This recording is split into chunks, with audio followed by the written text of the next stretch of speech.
Hello everybody and welcome to this episode of Brews with the Brew Knights. My name is Ryan. Jake. We are the Knights of the Brew Table. Woo!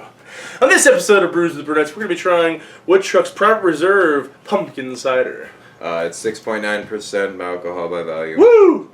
Woodchuck, of course, so it's the 7%? apple. 7%, yeah, I guess we could just round up. That's right? pretty hefty for a cider. And it's a Private Reserve Pumpkin is a rare and limited run cider that features pumpkin in its most pure form. No spices, no frills, just delicious pumpkin. The naked pumpkin profile plays perfectly against the red culinary apple varieties used in this cider. It is a unique cider that is unlike any other. A little on the dark side for a cider.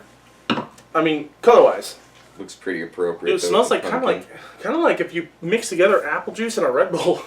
But no, there is some sort of like squash, pumpkin, something like that. Going on with like maybe mixed with like green apple. Yeah, it's like a tart green apple.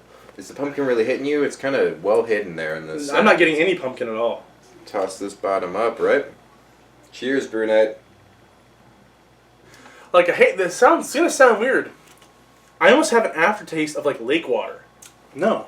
No, I'm left with the aftertaste of like pumpkins. It's nowhere up front at all, but there's aftertaste of pumpkin. So incredibly light that like if you handed this to somebody and said, "Hey, drink this," they wouldn't even know what it is. Yeah, They'd be like, "Is this like a?" This is a cider, right? With nothing else. Yeah. Nothing else at all going on there. Like a New Angry Orchard or something. It's just barely there. I think that this is going for more of a pumpkin cider though, or an apple cider. Like pumpkin is just like, hey, let's throw this on there so we can be in the seasonal club. Right, like they give a guy like a handful to just, like into the vat, and like that's it. I don't know what I was smelling, but I smelled like some tart green apple going on with like some like a nice sweet red apple mixture going on, but it just tastes purely like sweet red apples, no tartness to it whatsoever.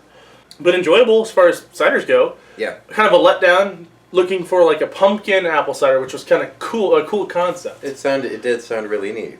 I was excited, but let's rate them. What do you think this beer deserves? See, I really wouldn't go out of my way for this. I mean, it is just a cider. I give this a 3 out of 5. In all honesty, I'm not gonna rush out to get it. It's not bad though. It tastes good, but like there's other things out that we tried so far, pumpkin wise, that it's much better. There was one instance I can think of where you'd buy this instead, is if you don't like beer. You know? Right. I mean, if you don't like beer, but you want to get something with pumpkin in it, this would be the way to go, because UFO tastes like a beer. Right. This is a cider, much more gentle on the palate and stuff like that, so. The one thing I do like about this, though, you know, reds and other ones, the apple, it tastes kind of like really artificial. That tastes like real, like you're actually a red delicious apple. Exactly, yeah. The apple flavor is like really spot on there. It's not artificial at all, like some other apple ciders out there lately. 3 out of 5. 3 out of 5 is a perfectly good, reasonable score, which is, you know, above average. 2.5, I don't know what I'd say would be average. It's above average. I'd say so. So, but yeah. I think that concludes this episode. Thank you guys for watching this episode of Brews of the Brew Knights. My name is Ryan. I've been Jake. We're the Knights of the Brew Tube. Thank you. Have a wonderful day, guys. Thanks for watching, guys.